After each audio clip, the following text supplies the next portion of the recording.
graphique agrémenté de schémas, nous allons voir ensemble l'ovogénèse chez la grenouille. Nous allons suivre cette ovogénèse durant 3 années. Vous voyez, en abscisse, nous avons les différents mois répartis sur 3 années, et en ordonnée, nous avons le diamètre de l'ovocyte. Et nous voyons que ce diamètre augmente très fortement, et notamment lors de la 3e année, qui est la phase dite de vitellogénèse, alors que les 2 premières années, nous avons une croissance moins rapide qui s'appelle la prévitellogénèse.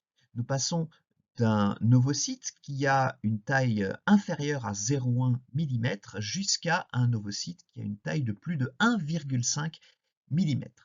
Et cet accroissement de volume est accompagné par l'accumulation de réserves énergétiques qu'on appelle du vitellus. Ce sont des réserves énergétiques essentiellement lipidiques, et les lipides sont une forme concentrée d'énergie par rapport aux glucides, donc c'est pas étonnant que ce soit plutôt des lipides qui s'accumulent dans cet environnement restreint plutôt que des glucides qui prendraient beaucoup plus de place.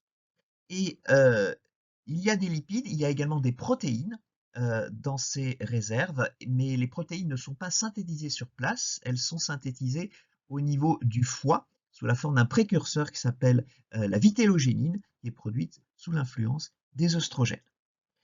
Cette vitellogénine est sécrétée par le foie et par voie sanguine arrive dans les ovaires et est récupérée par les ovocytes.